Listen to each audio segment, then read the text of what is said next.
Okay, so we are continuing in Nikios, right? So you remind us, so Nikios is where we're cleansing out all of the biases, right, and all of the rationalizations, right? And as we said last time, the rationalizations are motivated by something, right? Person rationalizes when when the logic gets confounded by some desire that he has, right? And so he's going in order of the previous brisa that some people have a problem with gezel, some people have a problem with arayas, other people have a problem with lashon hara, or everybody has a problem with lashon hara, right? In other words, so there's this taiva, there's this desire for these things. So people have a desire for money, right? And again, desire for money does not mean like is often presented of, I want $1 billion and I want a $600 million yacht. Okay, that's a very easy taiva to overcome. It's the problem of insecurity, financial insecurity. That's a much harder kind of distress, right? So people generally become whatever, right? Become insincere, or so to speak, or start cutting corners, or start doing questionable things when the need arises to cover expenses and things like that. Okay. Anyway, so that's where we are. We're talking about gezel. We're still in the picture of gezel, and that even though a person is not going to rob, right, he's not going to do gezel intentionally, but he will do things that will be an avera, will be once you break it down into its component parts, you will realize that a person accomplishes an isser of gezel, right? And he lists the different lavim that are in the parsha of gezel. So a person can fall under one of these lavim. If it's not direct loy sigzel, he will get one of these other lavim. But again, we're talking about on the level where a person is actually transgressing a Torah negative commandment because he did not do his due diligence in appreciating the problem, right? So okay, so that's now so let's move on. So now we're talking about workers, right? Ukvar potru esapoilim. So in this version, it's page 176. Ukvar potru esapoilim. The chachomim pater poilim, workers ha'oisim etzel balabais, that are doing work by a balabais, by some hired. So these are day laborers that are doing work by some whatever person who hired them. They were pater mebirkas hamoitzi from saying hamoitzi umibrochos acharonis the birkas hamazon, and also from the additional blessings of birkas hamazon. Right, these additional rabbinic blessings of birkas hamazon. Why? Because so they would not take extra time away from. So you had your lunch because you need to eat, right? You had your lunch. But then your religious obligations, you do the minimal required religious obligation, and you go back to work. Again, like we said before, the last time we don't really follow this halacha now to the fullest, because generally speaking, the what's the word? The rights of employees have been upgraded, and so the worker, when he hires an employee, it's assumed that he's going to give them a time to bench.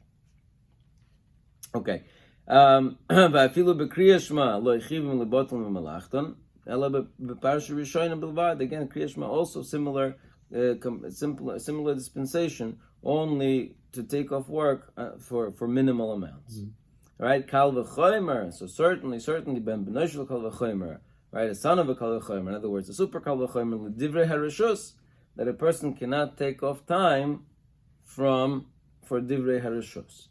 Right, from divrei harishos. So again, this is a little different. Again, we're talking about a day laborer that gets paid by the hour, right? We're not talking about what's most people's jobs nowadays is some kind of an annual salary, and that's number one. And number two is also, again, we live in a world that is more, what's the word? I don't know exactly, but flexible with these things. In other words, I don't think nowadays, if a person goes and has a coffee break and schmoozes for a few minutes next to a water cooler, I'm not sure if that's considered gneva, right? Gneva, outright gneva. But at the same time, there's certainly there's certainly, what's the word? There are Boundaries. certainly, right, some kind of boundaries. I don't know exactly where the boundaries lie, but right, and certainly it's better to, what's the word? To be machmir in this situation, because we're talking about, again, this is outright gneva, and this is also why it's sometimes, maybe easier to work for a non-Jewish, corporation where there's an exact owner. But then again, also, we'll see, it's much harder to do, when you have a corporation, it's much harder to do bechira because you stole from 1 million people, technically, you know what I mean? It's much harder to do what I say, kapara. Okay. Anyway, so let's read a little more. So kal v'chomer shlokim v'chem l'divrei reshus. If people take off work for reshus, the reshus, not for mitzvahs. If we cut down on your spiritual obligations, so certainly you're not supposed to cut that. You're not supposed to take off of optional things. Shekol schir yoim osir behen. Any day laborer is forbidden in them. Why not? So he would not take away from the work that he's hired to do. Vim ovar, and if he did take off, hareza gazlan, is an outright gazlan. He's an outright thief. He hired him for this much work, and he cut away that much work, so he didn't. Right, he's going to get paid for that. Hine abba chilkia. Here's another example. He would not respond with a shalom. If they were right, he would be working at a field, let's say, and different rabbis would be passing by, and they would say hello, shalom aleichem Rabbi Chilkia, he would just ignore them. Why? Right? Shenosnu shalom, even though they gave him shalom. Here on the note, they point out it's not exactly the Gemara. The Gemara fixes it and says that Gemara says that he did give shalom, but he wasn't very cordial with them. He would give the minimal greeting possible, right? Because again, he was concentrating on his work. So that he should not again take away from the work of his friend. But Yaakov Avinu, again, this is also a famous thing, and I wish I had the Rambam here, but Yaakov Avinu and Yaakov our father, all of us, Shalom. Mevar Befiv clearly speaks out, and he says,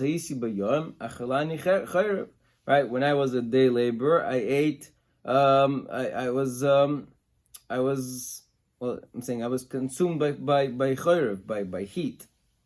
V'kerech b'layla, and the light. I was freezing at night, right? And I fought or held back sleep from my eyes. Right, meaning when he worked for Lavan, every possible effort he did in order to make sure that he's doing a good job, right? So why is this a famous example? Because there is a especially when somebody has a very nasty boss, right? There is a tendency to say, well, he's nasty to me, why should I be nice to him, right? But that's at all. So we see from Yaakov Avinu, and again, this is brought down the halacha. It's not because the Gemara learns from here a lot of laws of this. Again, also points out the Gemara learns from here all the laws of a laborer, which means that it's not like we're saying, Yaakov Avinu was a big tzaddik, so obviously he went out of his way to make sure to do the right thing. No, since we are learning from here the laws of a day laborer, what we're saying is Yaakov Avinu did what a day laborer is supposed to do, right? Maybe, obviously Yaakov Avinu did some. I don't know, had went beyond belief in some areas, but the point is he made sure not to jip off his employer, even though his employer did every possible thing to jip him off. So what about all those sticks is different lines to make ships spotted, not spotted, all those tricks. So how about that? So that's a good question. Again, so I don't know. I don't know. That's a really good question. So, this is a famous question, that different ways out of this question. Right? This is different ways out of his question. I'm not sure what to say. The difference over there is, again, there's so many ways to learn what the story even says. But I'm assuming the difference over there is that there was a contractual obligation, right? And Yaakov Avinu figured out how to not break the contract, but yet still benefit from the contract, right? Meaning he was a laborer by Lavan, he had a contractual obligation, and he also made sure how to fulfill the contract, right? The point is not that you have. That's why I'm saying this is Nikias. It's not where we're trying to figure out how to be a chassid, how to be somebody who goes above and beyond. We're trying to figure out what is your halachic obligation, right?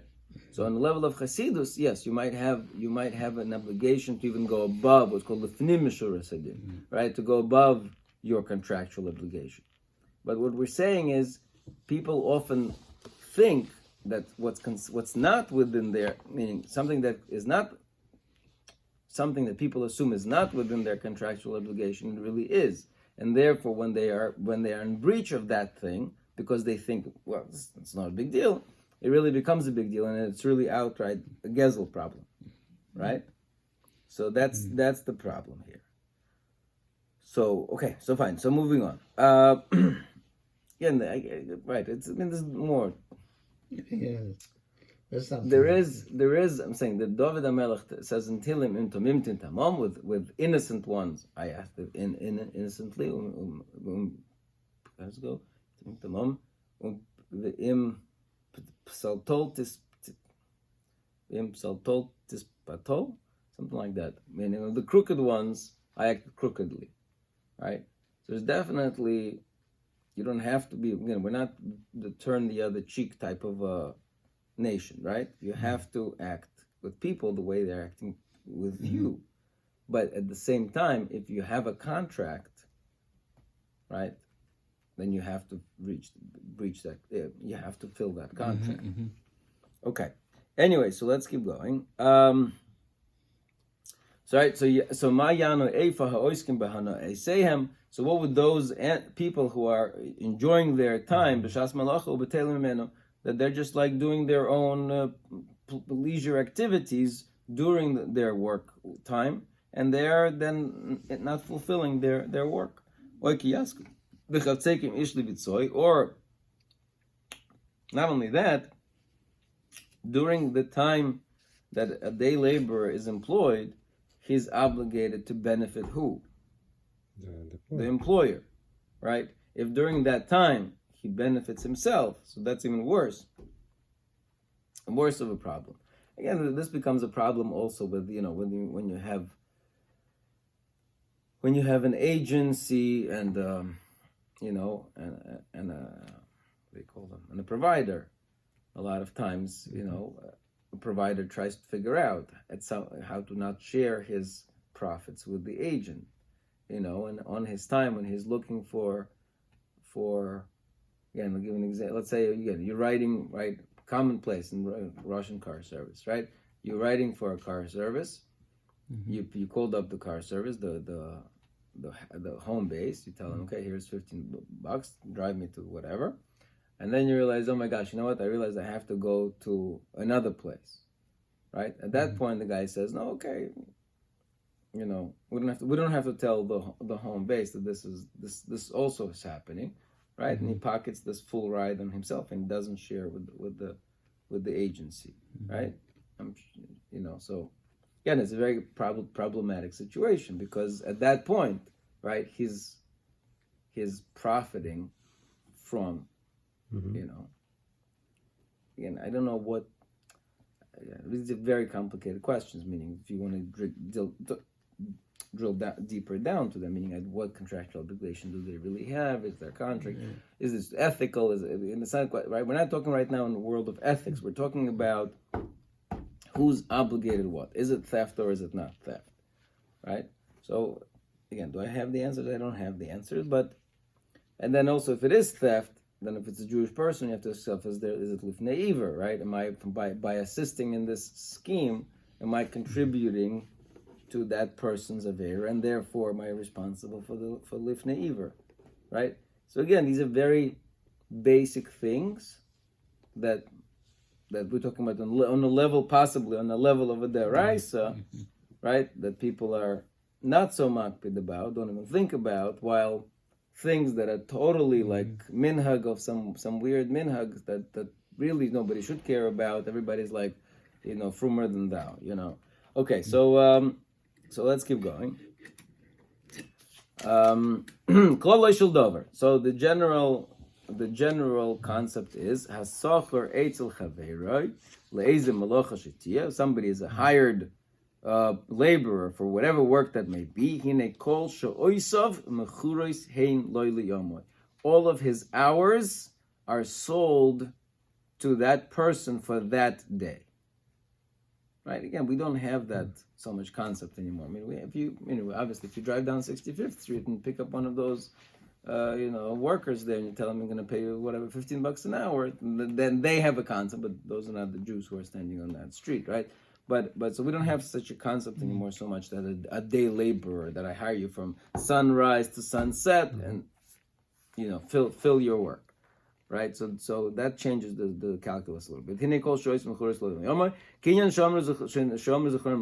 our sage says, schirus mechira liyomi. What is a hired laborer? Is like a selling yourself for a day. In other words, you almost like it's almost like a slave in a certain sense. You're really selling yourself for a day. And anything that a person takes for himself for those times, but in whatever way it is, Eina ela gezel gomer. It's completely gezel. Okay? And if that person refuses to forgive him, it's not forgiven. Because our sages said, that averas that are between man and man, that is not forgiven, right? Even Yom Kippur can't be mechaper, can't atone, until you get an actual mechila from that person, right? So the problem with averis that are benadam chavera is that there are serious consequences that no amount of this are going to fix. Okay, this is scary stuff. Indeed, yeah. But again, so my assumption is, and I don't know how true that. Meaning, right? So, meaning like just like we say that something is, let's say, less than a shava pruta, right? We steal something that's less than a shava pruta. We say it's not really gezel. Why is it not really gezel? Because people are not makbid. So then, right? So something that becomes, what's the word? Something that's built in. That people are not already nowadays are not so stringent about, so it becomes a gray area. Once it becomes a gray area, then it becomes more of less of a problem. What would be a good example of that? I'm not sure exactly, but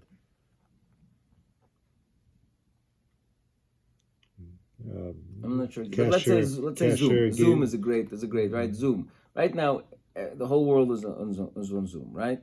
Everybody is a remote worker, right? It's not possible that an employer understands, I think, that he's not gonna, when a person's home, he's not like, that's it, kids don't talk to me, wife don't speak to me, right now I'm at work, pretend I'm in the office right now, right?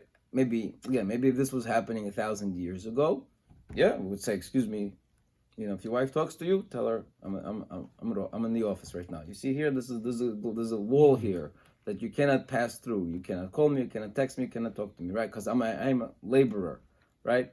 Clearly, an employer understands that when you're home and Zoom and your kid's going to come and ask you for this, that, and the other, you're going to have to stop work and do that. So, right? So there's going to be a mechila, built-in mechila for certain, interactions, transactions, or whatever. Some kind of as long as the work gets done, okay, so you'll make it up at 1 a.m. I don't care how you do it, as long as the work gets done, right? On the other hand, at some point, like, for first half an hour you were with that kid, then another half an hour with that kid, and then you took your lunch break, and then right? So there's also, and the work suffers. So clearly there's going to be some kind of, right? So that's my assumption. My assumption is, so a lot of these things, I'm hoping, are humanly accepted, what's the word? Tolerances for human error. Now, at least nowadays. That we're not so, because we're not so strict. So because we're not so strict. So therefore it's less of a problem. Again, do I know this for sure? I don't, but that's my theory. Okay, anyways, so Let's move it. But good. And not only that, this is definitely very applicable. Even if a person does a mitzvah at the time of his work, right? So he thinks he's being so frum right now, right? He's saying his tehillim in the middle of his work, right? A familiar enterprise. Loy litztaka techoshev loy. It's not going to be considered as a charity for him. Ela avera hi biyadai, but rather it is a sin in his hand. She'ein avera mitzvah. You cannot turn avera into a mitzvah. Ukrok siv soine gozel be'oila. Right? Hashem hates an oila, meaning an oila offering that was bought through robbery. Oh, right? Okay, so again, this is complicated stuff. It's complicated stuff because, okay, again, I don't know. Like I said, I don't know where the guidelines are. I'm not here. I don't know. These are so complicated, in my view, that I'm not beyond my ability to figure out exactly how to, But you see this tendency. There is a tendency of our frumkeit to seem to like override other considerations. I think it's a very dangerous game to play. So that's it. So okay, moving on. All right. Ukrainian ze omru zechron lebracha. And like our sages say, hareish gozel so chitim, utochna ve'ofa umevorech. Right, somebody who stole wheat and then he ground it and he baked it and he makes a bracha on it. Ein ze mevorech ela minayitz. That's not a bracha. That is a curse. The ksiv uboitze beirech, a thief who blesses, niyetz Hashem, curses God. Okay.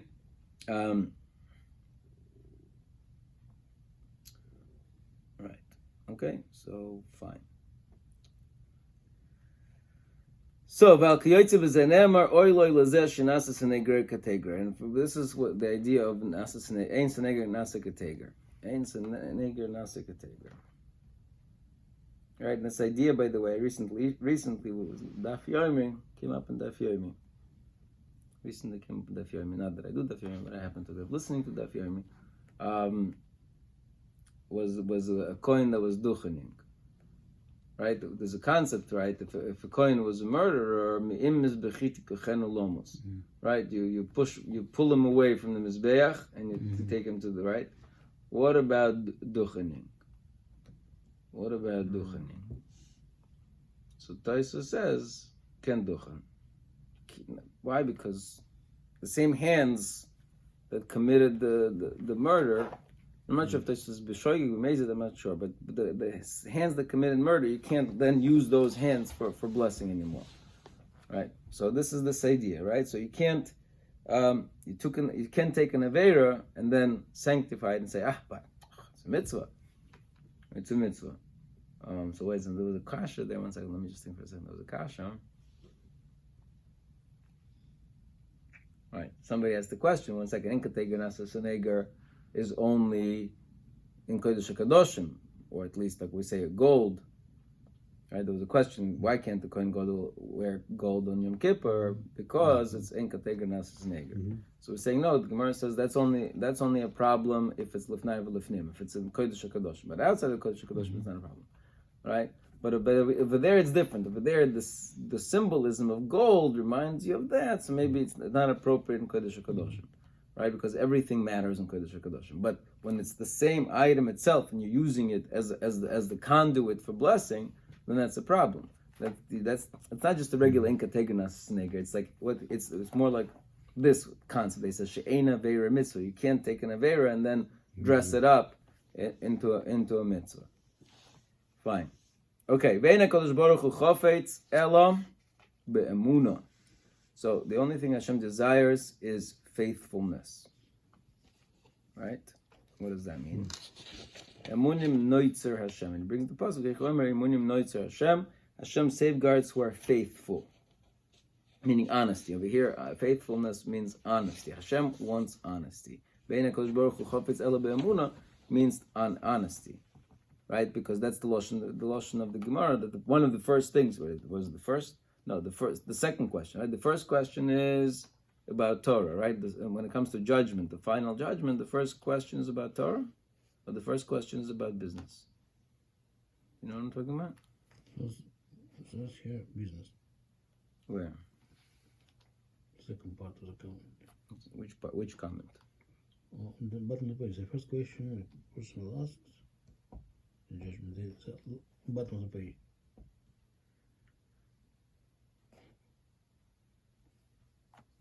Why am I not seeing it? Oh, here, yeah. Mm-hmm. Right, so this first question, fine, very good. So, so the first question is, nasasta v'nasata b'emuna, right? Did you do business faithfully? Right, so the emuna over here means honesty, integrity. Right, so Hashem wants integrity. Hashem wants honesty. In another passage says, Pischu shu'orem, open the gates, ve'yova goy tzadik, shomer emunim, and let the righteous nation enter. Somebody who was shomer emunim, somebody who was the keeper of emunim, of faithfulness. Ve'omer einai b'nehem ne'ha'aretz u'shavas imadi. My eyes are, again, who are those that are faithful. Ve'omer einecha loy le'emuna. My eyes are for those that are faithful. Right? So therefore, he brings 4 psukim over here, right? For one point, for one idea, that Hashem is interested in those that are honest. So over here they have a comment here that these verses contain a progression. The first states that he safeguards those who are faithful. The second adds that he opens the gates for the keepers of faith. And the third adds that he actually looks for the faithful to dwell with him. And the fourth adds that he seeks only the faithful.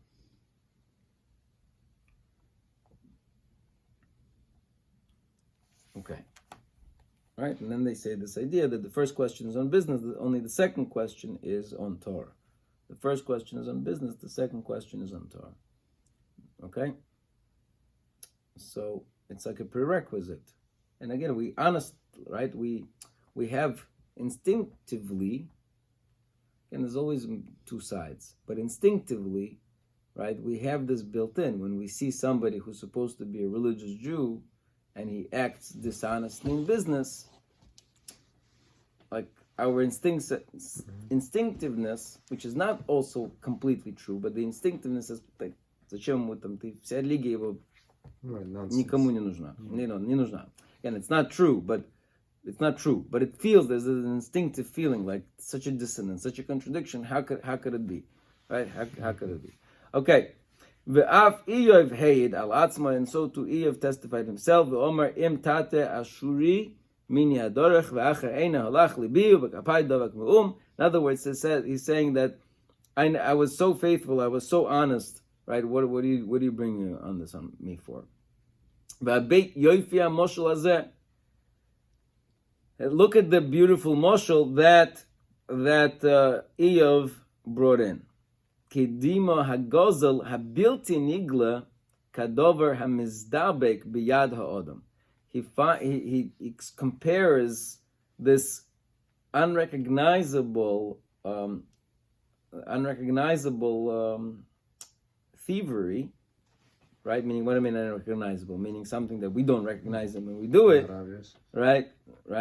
To something that just clings to a person's hand, right? In other words, we're all closet kleptomaniacs, so to speak, right? We all take what doesn't belong to us, incidentally. So even though a person doesn't want to take somebody else's stuff, right? So if biyodei, at the end, he ends up with somebody else's stuff.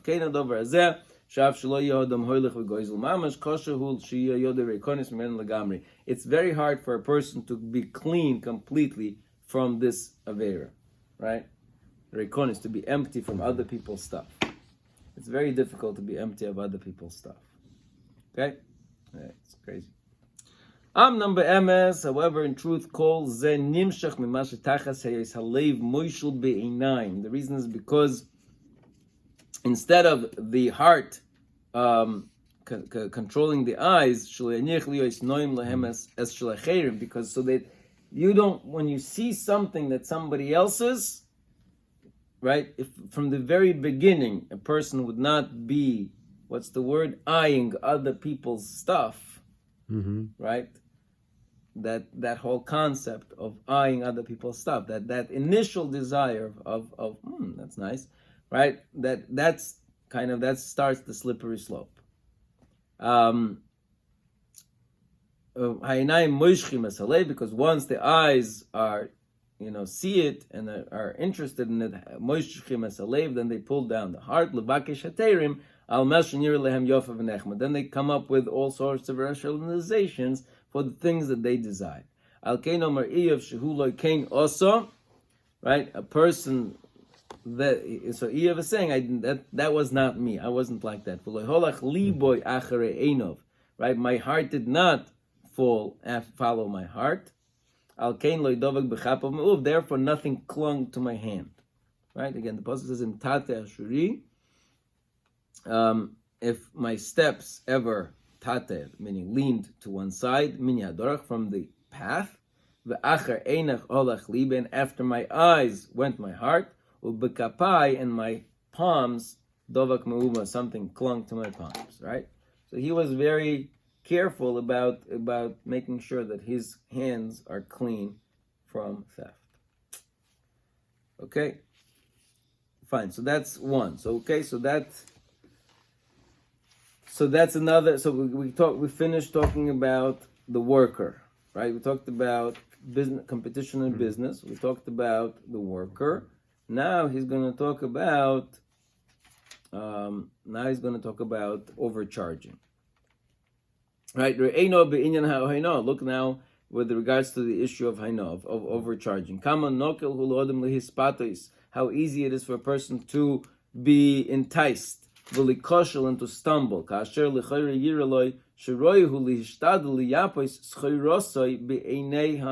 this is going to be very difficult for us. Because, for us, sales is everything. Sales is everything. How you present something can completely change everything. You see this with teens.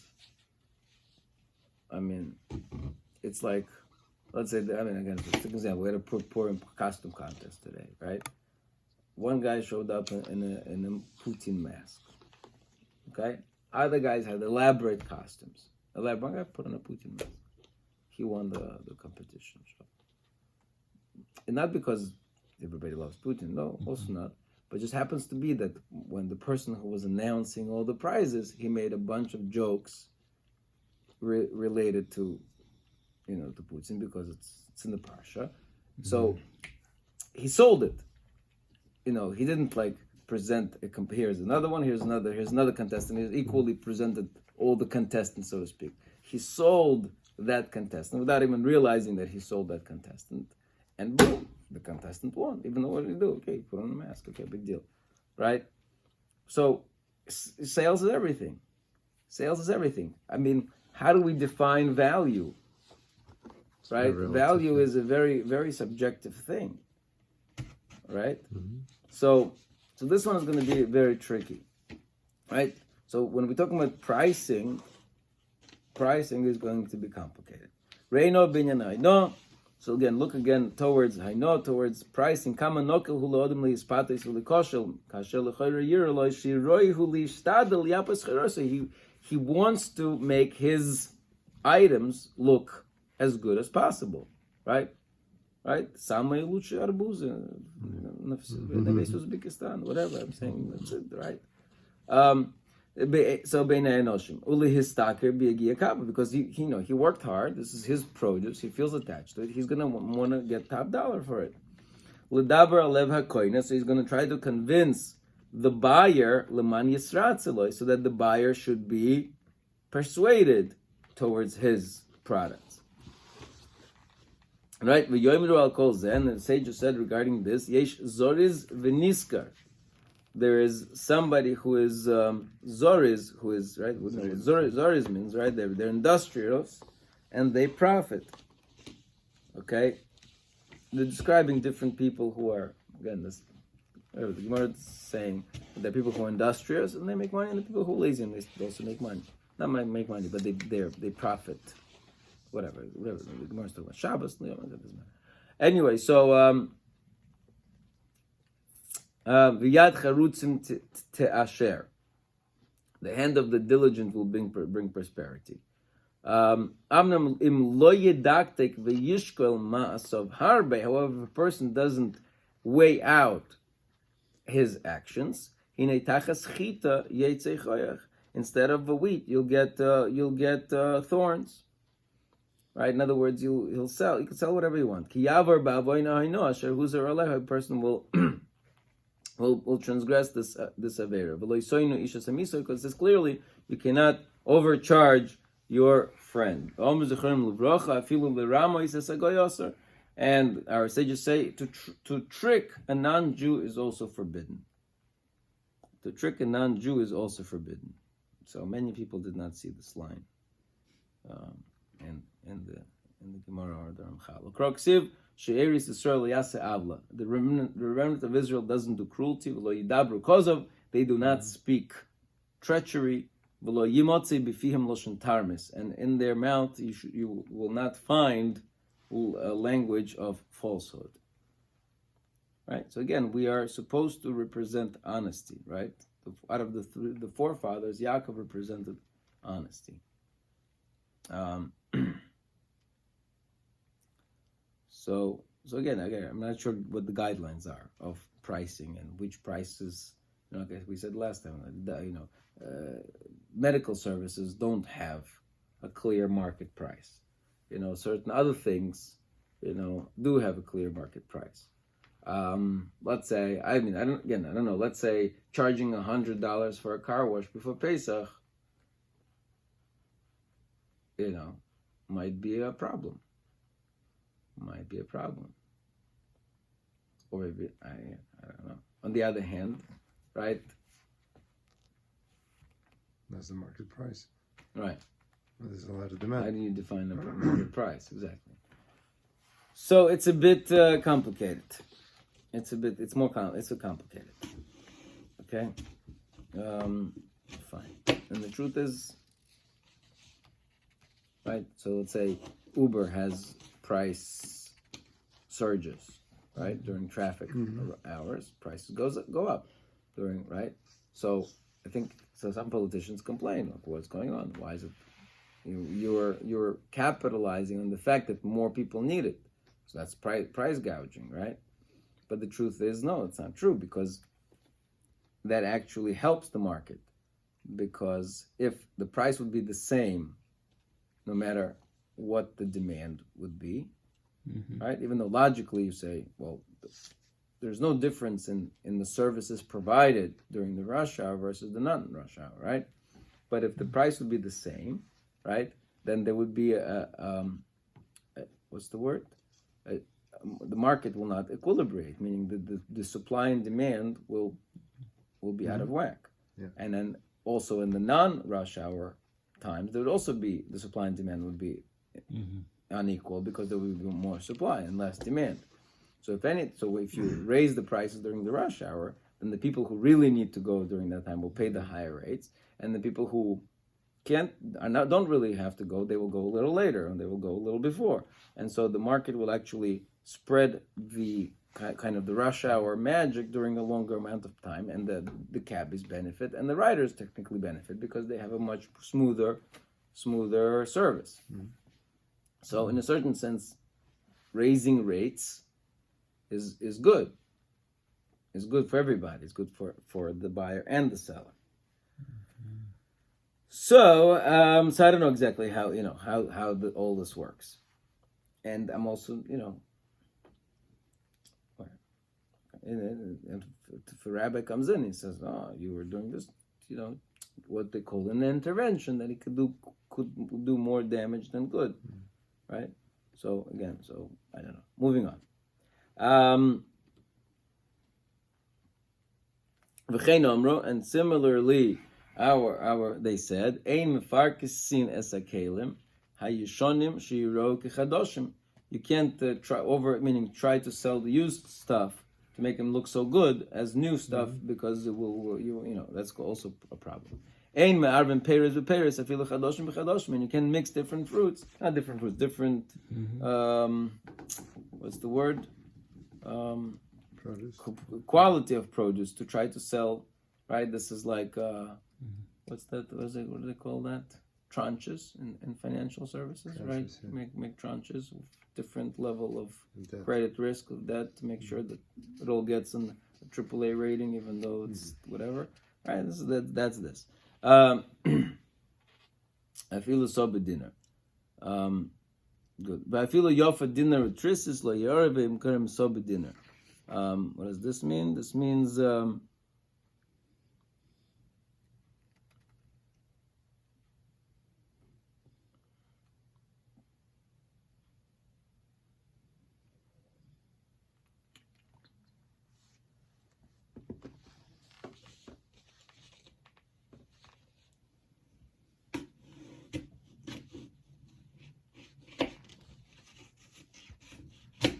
so even over here, if it's actually you mix it the other way around, higher price with the lower price and charge the lower price, it's still not allowed if it's not marketed that way, right? So it's not only about ripping you off, but it's also about just being honest in what you are selling. And okay, so kol oise ele kol oise aval. So anybody who does this, the Medrash concludes, anybody who does this is an act of cruelty. So korui chamisha shemai. So deceitful person is called 5 different names. Oval, cruel. So corrupt over here it's translated, but I think avla is cruelty. Sonui, hated. Meshuka, it's disgusting. Cherem, is in cherem, but and toeva, an abomination.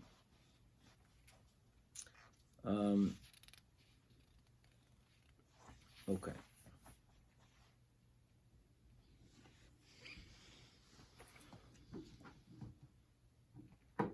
So okay, just a little bit more. So get a good stop. So oidam zecharim levracha kol hagoyzel es chavera afilu shava pruta, even if you're still just a shava pruta ki'ilu noitel nafshem imena. And now he's explaining what is that the sin of robbery, of theft, is what is it? It's more than just taking somebody's possessions, somebody's physical, not material object, right? Every person's. We don't what is ownership? If you go deeper, what exactly is ownership? What does it mean that I own these glasses, right? In other words, in some certain sense, they are extension of me. Meaning, HaKadosh Baruch Hu decided. Again, I'm assuming HaKadosh Baruch Hu decided that this is mine, that this is yours, this is right, and so everything belongs where it belongs, per design, right? HaKadosh Baruch Hu's design. When a person messes with that system, so he really really distorts reality in a major way, right? So that's his saying. Kol hagoyzel es chavera afilu shava pruta, even though only shava pruta ki'ilu noitel nafshem imenu. Harei lecha chomer ha'oven hazeh afilu b'shir muad. So in other words, dispossessing somebody inappropriately, whether it's through overcharging, whether it's through not giving enough work, right? Different ways. At the end of the day, it all boils down to that person. The other person now doesn't have something, right, that he should have possessed, right? He's missing a certain possession, and that possession is theft, right? And they also said that rains are closed up because of the sin of gezel. A box full of sins. So which sin is the greatest kitrug, the greatest accuser? Gezel. Again, it's gezel. But and the Ramabul was also punished mostly by gezel. Okay, I guess we'll stop right here. Right. So now he's going to give the big question. Now he's going to try to answer. So, but how could it be? Right? How could it be that that I have to be able, like we said, so there has to be marketing, there has to be some sort of provision made for good business practices, for entrepreneurship, right? For Has to industry, be what he called possible. industry before. So that's the next question. So I guess we'll leave it with the questions. Now we have a question. So what's the permissible way of doing marketing? The kosher marketing, kosher salesmanship, kosher business practices. Okay, fine.